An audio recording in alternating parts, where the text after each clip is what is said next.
High বন্ধুরা, নমস্কার। এই দেখুন, আজকে রান্না করলাম লাউ দিয়ে মুগ দিয়ে। রেডি হয়ে গেল, এবার নামিয়ে নিলাম। একেবারে আমার প্রিয় খাবার লাউ দিয়ে মুগ দিয়ে, এত সুস্বাদু বলার বাহিরে। এই দেখুন, প্রথমে মুগ ডালগুলো ভেজে নিচ্ছি। মুগ ডালগুলো ভালো করে একেবারে ভেজে নিচ্ছি। মুগ ডাল দিয়ে লাউ দিয়ে যে কত সুস্বাদু। এই দেখুন, লাউগুলো কেটে ফুলি ফুলি করে নিয়েছিলাম। এবার মুগ ডালগুলো ভেজে জল দিয়ে দেবো। ভালো করে ভেজে যখন সেন্ট বের হয় এমনভাবে ভাজতে হবে। মুগ ডালগুলো একটু ভালো করে লাল লাল করে ভেজে নিলে মুগ ডালের গন্ধটা বেশি থাকে। এই জন্য একেবারে গন্ধ বের হয়ে গেল। এবার এর মধ্যে এই দেখুন, একেবারে তেল দিয়ে ভালো, এবার জল দিয়ে দিলাম। এই দেখুন, ডালগুলো সেদ্ধ হওয়ার জন্য জল দিয়ে দিলাম। মুগ ডাল হয়তো সিদ্ধ হতে বেশি জল লাগে না, তাই অল্প পরিমাণে জল দিয়ে দিলাম।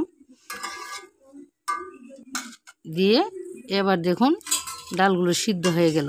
এই যে মুগ ডালগুলো একেবারে সিদ্ধ হয়ে, এর মধ্যে কয়েকটা কাঁচামরিচ দিয়ে দিলাম মুগ ডালের সাথে। এবার এর মধ্যে লাউ আর হলুদ লবণ দিয়ে লাউগুলো দিয়ে দিলাম।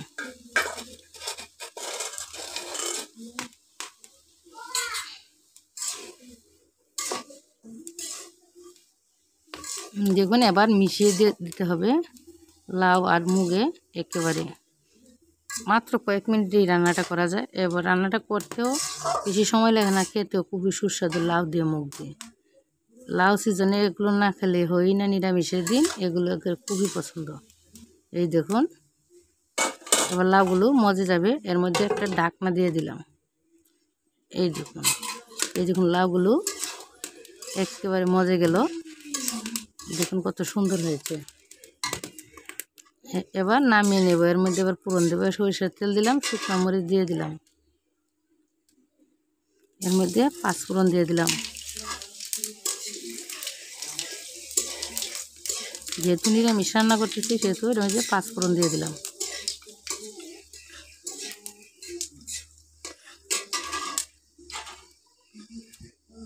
এবার এর মধ্যে জিরা বাটা আর একটু আদা বাটা দিয়ে দিলাম। এগুলো শিলপাতায় বেটে নিচ্ছি, জিরা আর আদা। মশলাগুলো ভালো করে কষিয়ে নেব।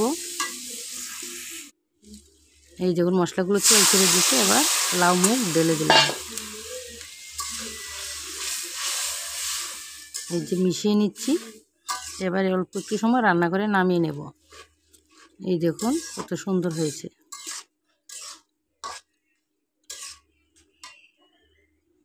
এই যে রেডি হয়ে গেল লাউ মুগ। এবার নামিয়ে নেব। এই দেখুন কত সুন্দর হয়েছে লাউ মুগ। এবার নামিয়ে নেব। এই দেখুন নামিয়ে নিলাম। কত সুন্দর হয়েছে রেসিপিটা। যদি আমার রেসিপিটা ভালো লাগে তাহলে একটা লাইক, কমেন্ট করবেন, শেয়ার করতে ভুলবেন না। আমার চ্যানেলটাকে সাবস্ক্রাইব করে পাশে থাকবেন। বন্ধুরা, নমস্কার।